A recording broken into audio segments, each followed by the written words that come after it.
Soc la Marta Jofre, regidora de la CUP de Vilanova i la Geltrú, i us explico breument quins són els punts més destacats del ple d'aquest mes de novembre, que serà el dilluns dia 14.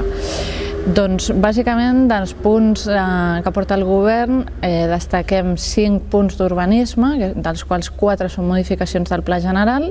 Portàvem 3 mesos sense cap punt d'urbanisme ni pràcticament de territori, i ara se'ns han ajuntat tots aquests, dels quals alguns són aprovacions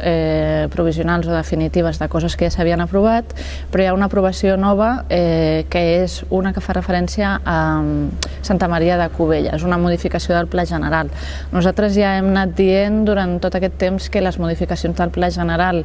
tenint en compte que ara estem en un procés de revisió del mateix Pla General, doncs en principi no hi estem d'acord, i menys quan ens venen totes juntes i no tenim pràcticament temps d'analitzar-les en detall. A part, hi ha un altre tema important, que és l'adjudicació del contracte de l'enllumenat públic. És una feina que en part fins ara estava fent la brigada i que ara s'externalitzarà amb una empresa, i es fa un contracte a 15 anys. Per valor d'uns 300.000 euros l'any, no només per fer el manteniment, sinó per fer inversions d'actualització d'aquestes instal·lacions i per millorar l'eficiència.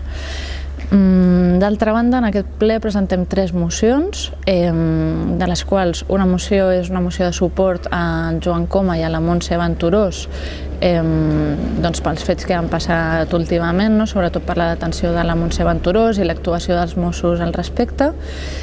Una altra moció que presentem és un tema històric ja que hem anat proposant en diferents canals i altres entitats també, i ara ho presentem al ple en forma de moció, que és tallar el trànsit al camí de Sant Gervasi, el camí que va per l'Hortoll, entre l'Avinguda Montseny i l'Escola Llebeig. Bàsicament és una decisió política i que després el que proposem és que es miri la millor manera de portar-ho a la pràctica. Seria tallar el trànsit excepte els veïns i els serveis escolars i serveis d'emergència. I finalment portem una moció de l'Associació de Dones La Frontissa, que el que proposa és, a partir de l'experiència d'aquesta associació de dones que porta molts anys treballant, acompanyant a dones que es troben en situació de vulnerabilitat,